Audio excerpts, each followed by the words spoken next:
जय माता दी, जय माँ ललिताम्बिका। कैसे हैं आप सभी? भगवती की कृपा से आप सभी स्वस्थ होंगे और आनंदित होंगे। तो पिछले भाग में हमने सुना कि कृष्णा जी एक ऐसी जगह पहुंचे। देखिए, जिसने पहला भाग नहीं सुना है तो प्लेलिस्ट में मेरे चैनल पे जाके पहला भाग सुन लीजिए, जिससे कि आपको समझ में आए कि हम किस विषय में बात कर रहे हैं। तो ये कृष्णा जी का अनुभव है, जिन्होंने हमें आप लोगों के साथ साझा करने के लिए अपना अनुभव भेजा है। उसका हम पहला भाग बना चुके हैं, ये उसका दूसरा भाग है। ध्यान से सुनिए और मेरी बात मानिए। तो आप पहला भाग सुनिए, जिससे आपको समझ में आएगा कि कहानी कहाँ से शुरू हुई। और चैनल को सब्सक्राइब भी कर दें, लाइक भी कर दें, कमेंट करें। कमेंट करके बताएं कि ये कहानी, ये अनुभव आप कहाँ से सुन रहे हैं, आपकी जगह का नाम और जय श्री राम जरूर लिखें। तो आज हम उसका दूसरा भाग सुनाने जा रहे हैं। तो ये कृष्णा जी ने क्या, पहले भाग में हमने पहला भाग जहाँ छोड़ा था मैं वहीं से शुरू करता हूँ। तो उस व्यक्ति के कहने पर कृष्णा जी ने, जब उस व्यक्ति ने कहा इनसे कि तुम्हारे भैया ऊपर इंतजार कर रहे हैं, तुम यहाँ क्या कर रहे हो, ऊपर जाओ। तो ये उस व्यक्ति के कहने से ऊपर सीढ़ियों से जाने लगे। देखिए, मैं पहले ही आपको बता चुका हूँ कि वो सीढ़ियों का कोई आर पार नहीं है। ये चढ़ते ही जा रहे हैं, परेशान है कि पता नहीं। मैं उससे ये पूछ लेता कि कौन से माले पे हैं या कहाँ पे मिलेंगे वो, लेकिन ये चढ़ता जा रहा है। तभी सीढ़ियों के पास एक रूम बना हुआ है। उस रूम में से बहुत तेज रोशनी निकल रही है। इतनी तेज रोशनी है कि ये चलते चलते एकदम से रुक गए और धीरे धीरे उस कमरे की तरफ बढ़ने लगे।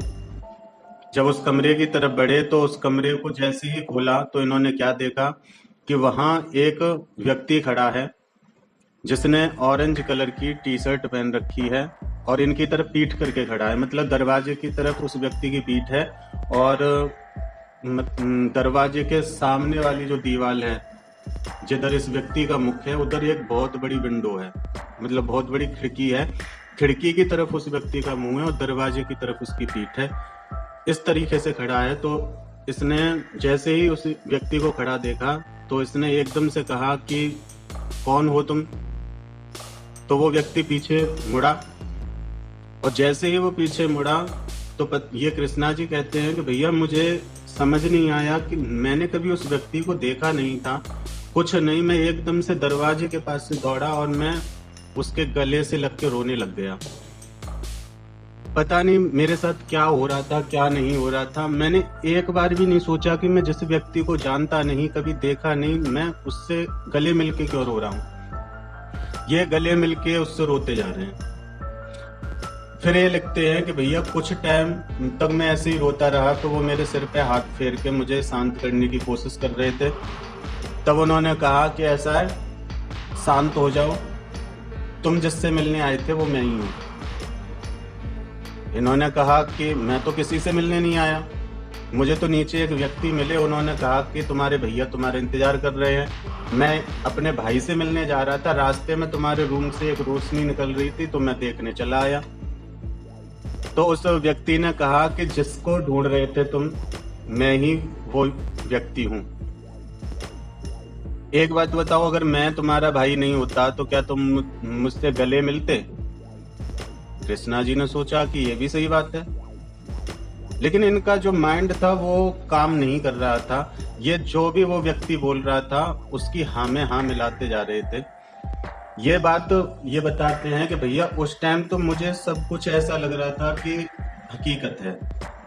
अब मैं सोचता हूँ तो अब मुझे ऐसा लगता है मैं उस व्यक्ति की बात क्यों मान रहा था, मैं वहां क्यों गया था, मैं क्यों रो रहा था। मेरे सामने जो भी कुछ हो रहा था मैं उसे कैसे स्वीकार कर रहा था, बिना कोई आर्ग्यू किए, बिना रोके किसी को। मैं बस हाँ, मैं सिर हिला देता अगर मुझसे कोई कुछ पूछता, और कोई भी बात होती मैं सब में हाँ कर देता। पता नहीं मेरे ऊपर किसी ने क्या किया था, या वहां कुछ ऐसा था कि वहां के लोगों के हिसाब से मैं चल रहा था, मेरी समझ में नहीं आया था।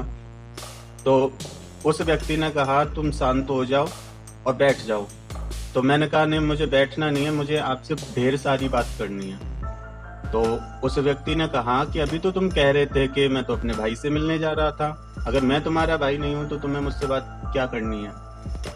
तो उसने जैसे ये पूछा तो ये लिखते हैं कि भैया मुझे एक पल के लिए ऐसा लगा कि मैंने कितनी बड़ी गलती कर दी है, ये तो वो ही है मैं जिससे मिलने के लिए आया था और मैं इन्हीं पर सवाल खड़े कर रहा हूँ। तो मैं फिर से रोने लगा। मैंने भैया मुझे माफ़ कर दो, मुझसे गलती हो गई, मैं आपको पहचान नहीं पाया, मैं बोल रहा हूँ सब कुछ लेकिन मुझे अब भी पता नहीं चल रहा है कि मैं क्यों बोल रहा हूँ। मतलब कोई हाँ करवाता है मैं हाँ कर देता हूँ, ना करवाता है ना कर देता हूँ, ऐसा हो रहा था मेरे साथ। तो उसके बाद मैंने कहा मुझे आपसे बहुत सारी बात करनी है। तो फिर वो व्यक्ति बोला कि ऐसा है, बात बाद में करेंगे, चलो पहले घूम के आते हैं। अब मैंने इस जगह पे भी उससे ये नहीं कहा कि नहीं पहले मुझसे बात कर लो बाद में घूमने चलेंगे, मतलब जो भी कुछ हो रहा है मैं हाँ हाँ हाँ करता जा रहा हूँ। तो कृष्णा जी मैं आपको बता दूं कि आप इसलिए हाँ कर रहे हो क्योंकि वो सामने जो व्यक्ति है वो एक बालाजी की कृपा है जो आप उनको देख पाए हैं, वो स्वयं बालाजी ही थे। और इतना तो आप जानते हो कि भगवान के बिना पत्ता नहीं हिलता, तो वहां तुम्हारी कैसे चल सकती थी, वो भी उनके पास। जब दुनिया में रह के तुम अपनी नहीं चला सकते तो उनके लोक में तुम्हारी कैसे चल जाएगी, इसलिए वो जो भी कुछ कहते थे तुम उसमें हाँ हाँ करते थे। देखिए मैं बीच बीच में आपके सवालों के जवाब भी देता जा रहा हूं तो ध्यान से सुनिएगा कृष्णा जी, क्योंकि आपने जो जो प्रश्न किए हैं उसके मैं तुरंत की तुरंत जवाब देता जा रहा हूं, तो आपको समझ आ रहा होगा कि कब जो भी हुआ वो क्या था कैसे था। ठीक है, तो वो बालाजी थे तो इसलिए वहां आपकी नहीं चल रही थी। तो ये आगे लिखते हैं कि भैया फिर उस व्यक्ति ने एक, जैसे मेले में नाव वाला झूला होता है, मतलब एक झूले टाइप का नाव जैसा था कुछ भी, वो पता नहीं कैसे रूम में आ गया। जब मैं रूम में एंटर हुआ था तब वो नहीं था वहां पे, लेकिन वो पता नहीं कहां से रूम में आ गया। लेकिन मैंने कुछ नहीं पूछा, मैंने ये भी नहीं पूछा कि ये तो अभी यहाँ नहीं था, ये कहां से आ गया। मतलब मैं वहां इतना बोल पा रहा था, इतना सोच पा रहा था जितना वो व्यक्ति चाह रहा था, उससे ज्यादा मैं कुछ नहीं कर रहा था वहां पे। तो कृष्णा जी मैं पहले ही आपको बता चुका हूँ कि वो बालाजी थे, इसलिए आपकी वहां नहीं चल रही थी। चलिए आइए आपकी कहानी पे आगे चलते हैं। क्षमा कीजिएगा, कहानी नहीं अनुभव, आपके अनुभव पे आगे चलते हैं। तो ये लिखते हैं कि भैया उन्होंने मुझसे कहा कि आओ बैठो। तो जो नाव जैसा कुछ मंगाया था उन्होंने, लोहे की थी जिसपे प्रिंट हो रहा था, और नाव के आकार से बहुत छोटी थी, मतलब इतनी थी कि दो लोग बैठ सकें, बस इससे ज्यादा नहीं। तो वो आगे बैठे थे, मैं पीछे बैठा था, ऑरेंज कलर की टी शर्ट पहन रखी थी, लेकिन उन्होंने नीचे क्या पहन रखा था इस पर मैं गौर नहीं दे पाया। मैं बस उनके साथ जैसे भी वो मुझे चला रहे हैं वहां मैं उन्हीं के इशारों पे चल रहा हूँ। फिर जो विंडो मैंने बताई थी कि वो विंडो की तरफ मुंह करके बैठे थे, मतलब रोड की साइड विंडो है, तो वो विंडो के पता नहीं कांच वगैरह जो ग्लासेस थे वो कहाँ गायब हो गए, मुझे समझ नहीं आया। एकदम से वो खुला हुआ सा बन गया और उसी में बैठ के, उस मतलब बैठ के उन्हीं खिड़कियों में से हम निकल के बाहर गए। जो नाव जैसा कुछ मंगाया था उन्होंने, उसमें बैठ के हम दरवाजे से नहीं खिड़की से ही बाहर की तरफ गए हैं। वहां लोग हमें नीचे चलते फिरते दिख रहे हैं, हम ऊपर ऊपर उड़ रहे हैं उसमें बैठ के, लेकिन वो लोग हमें देख रहे हैं, लेकिन कोई भी, ना तो कोई अचंभा कर रहा है ना कोई ताज्जुब कर रहा है, किसी को मतलब ऐसा लग रहा है कि सब नॉर्मल है, ऐसा होता है। तो कृष्णा जी ऐसा इसलिए हो रहा था कि जब उनका लोक है तो उनके हिसाब से चलेगा, और जो घूम रहे थे नीचे वो लोग भी साधारण नहीं थे, वो वही भक्त थे जो धरती पर उनकी पूजा करते हैं, पाठ करते हैं, तो वो उन्हीं के लोक में मृत्यु के बाद जाके निवास करते हैं। जैसे हमारी धरती पे लोग रहते हैं वैसे ही उनके लोक में रहते हैं, लेकिन अंतर तो है पृथ्वी के लोगों में और किसी भगवान के लोक में निवास करने वाले लोगों में, क्योंकि वो इंसान से ऊपर उठ चुके हैं, तब वो भगवान के लोक में रमण कर रहे हैं, तो इसलिए उन्हें कुछ अजीब नहीं लग रहा था। तो ये बताते हैं कि भैया कुछ टाइम बाद मैं फिर से रोने लग गया। देखिए कृष्णा जी, आप कुछ ज्यादा ही रोते हैं। जब से मैंने आपकी स्टोरी पढ़ना शुरू किया है तब से बस रोना ही रोना रोना। खैर छोड़ो, मजाक कर रहा था। तो ये कृष्णा जी लिखते हैं कि भैया मैं फिर से रोने लगा और इस बार मैं जो व्यक्ति सामने मेरे बैठे थे मैं उनकी पीठ से सिर लगा के रोने लग रहा हूँ। आगे वो बैठे, उनके पीछे मैं बैठा हूँ, उनकी पीठ पे सिर रख के मैं रो रहा हूँ। तो उस व्यक्ति ने कहा है कि यदि तुम ऐसे ही रोओगे तो मैं नाराज हो जाऊंगा। देखिए कृष्णा जी, ये अच्छा किया उस व्यक्ति नहीं कहूंगा, क्षमा कीजिए, बालाजी महाराज थे, अच्छा किया उन्होंने। क्योंकि जब मुझे ही बार बार आपके रोने पे ताज्जुब हो रहा है तो खैर छोड़िए। तो बोलते हैं कि मैं नाराज हो जाऊंगा अगर तुमने रोना बंद नहीं किया। तो इन्होंने आंसू पोंछे, थोड़ा शांत हो गए। फिर इन्होंने उनसे पूछा है कि भैया एक बात बताओ कि मेरे इष्ट कोई और हैं और मैं प्रेम बालाजी से करता हूँ, तो क्या मैं उनको अपना इष्ट बना सकता हूँ? तो उन्होंने कहा कि नहीं, इष्ट एक ही होते हैं। जो तुम्हारी इष्ट हैं वही तुम्हारे इष्ट रहेंगे, लेकिन यदि तुम बालाजी से प्रेम करते हो तो उनकी भक्ति कर सकते हो।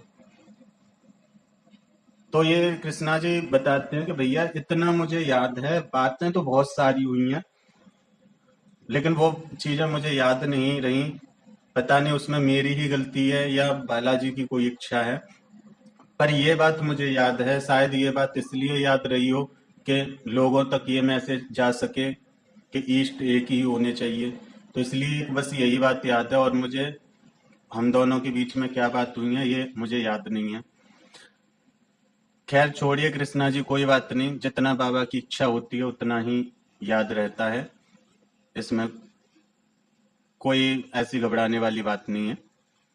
और जो भी यदि आपके लिए कोई और जरूरी बात होगी तो समय आने पर उसकी भी याद आपको आ जाएगी। तो ये बताते हैं कि भैया कुछ टाइम बाद ऐसे ही हम ऊपर ऊपर घूमने के बाद, मतलब उसमें बैठ के घूम रहे थे, घूमने के बाद हम एक ठेले के पास पहुंचे हैं। लेकिन जब ठेले के पास पहुंचे तब हम कुछ दूर से पैदल चल के आए हैं। मतलब ये जिस ठेले के पास आए हैं वहां ये जो विमान वगैरह जो भी कुछ था उसमें नहीं आए हैं, वहां तक ये पैदल पैदल चल के आए हैं। वो कब गायब हो गया, कैसे हो गया, इन्हें नहीं पता। तो ये बताते हैं कि भैया मैं उन भैया की जो मतलब मुझे लेके आए थे, उन भैया की मैं उंगली पकड़ के चल रहा हूँ। तो वो भैया मुझे एक ठेले पे ले गए जो रोड साइड ठेले लगे होते हैं, मतलब कुछ खाने पीने का सामान जो लोग रखते हैं, जैसे छोले भटूरे कुलचे वगैरह ऐसी चीजें। तो ऐसे एक ठेले पे लेके गए मुझे और मुझसे कहा कि तू यहाँ बैठ, पहले कुछ खा पी ले। तो मैंने कहा कि नहीं नहीं, मैं नहीं खा रहा, मुझे भूख नहीं है। तो उन्होंने कहा अरे समझ तो सही, खा ले, यहाँ मुझे थोड़ा सा काम है, मैं अपना काम करके आता हूँ, जब तक तू खा ले यहाँ बैठ के।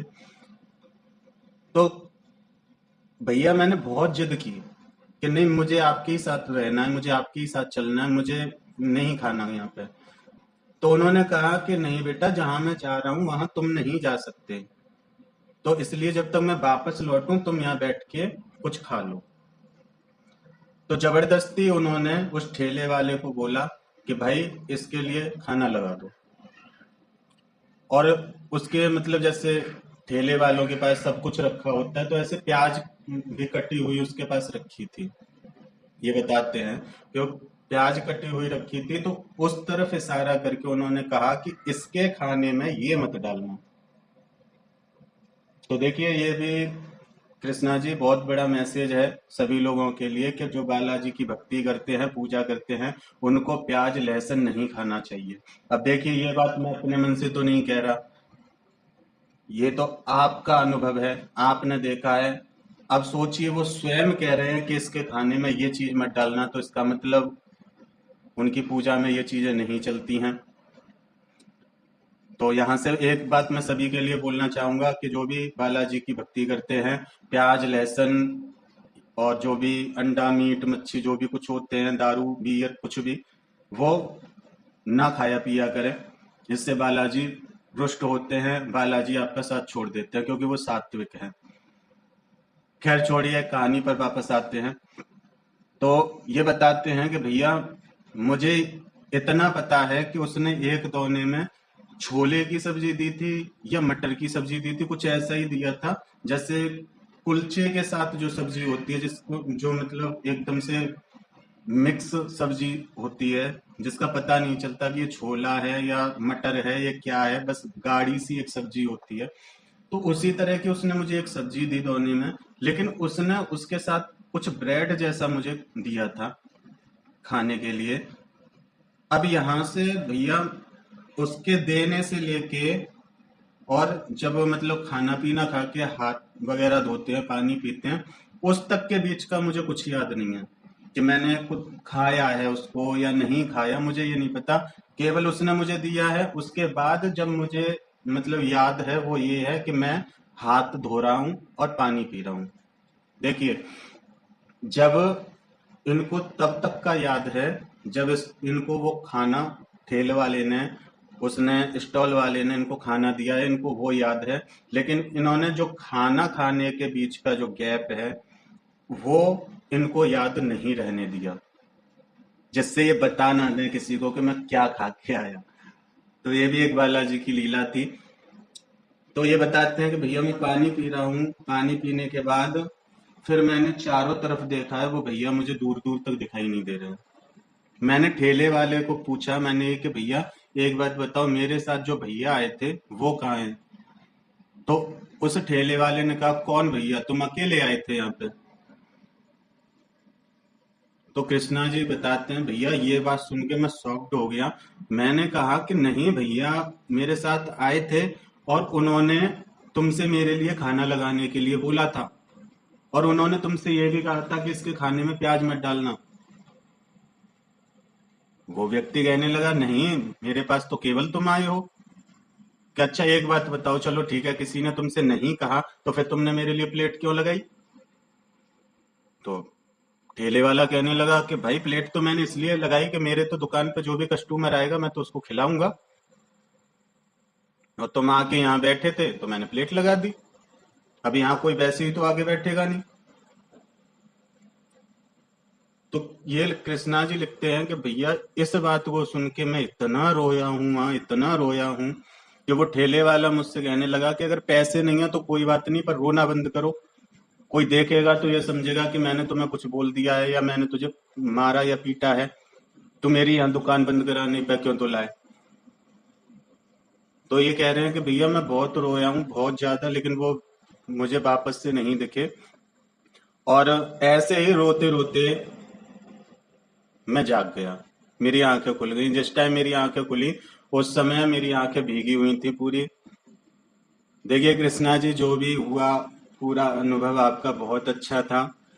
आपका दिल साफ है, आपकी भक्ति सच्ची है, इसलिए आपको इतना प्यारा और अच्छा अनुभव हुआ। लेकिन मुझे सबसे ज्यादा आपकी एक बात अच्छी लगी कि पूरा अनुभव रोने से स्टार्ट हुआ है और रोने पे ही आके खत्म हुआ है। तो इतना मत रोइए, बालाजी के भक्त इतना हताश नहीं होते हैं।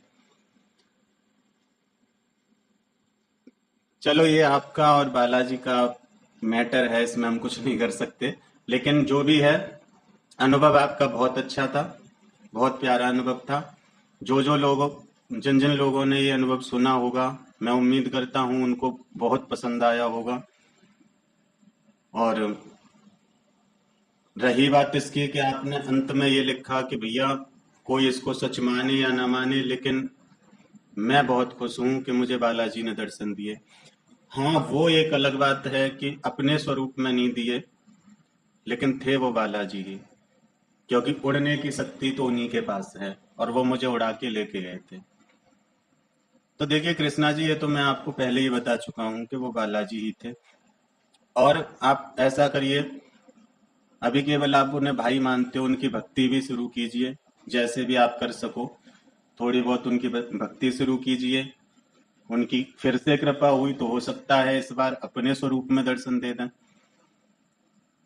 तो मैं उम्मीद करता हूं कि आप सभी को ये अनुभव इनका कृष्णा जी का बहुत पसंद आया होगा। यदि आपके भी कोई अनुभव हैं तो आप हमें भेज सकते हैं। मैं उन्हें सुनाने की पूरी कोशिश करूंगा। देखिए, जो आप महसूस करते हैं, जो आप देखते हैं, वो तो मैं नहीं सुना सकता, लेकिन कोशिश मैं पूरी करता हूं कि मैं इस तरीके से सुनाऊं कि सामने वाला व्यक्ति ये समझ पाए कि जिसको भी ये अनुभव हुआ है उसकी क्या स्थिति रही होगी।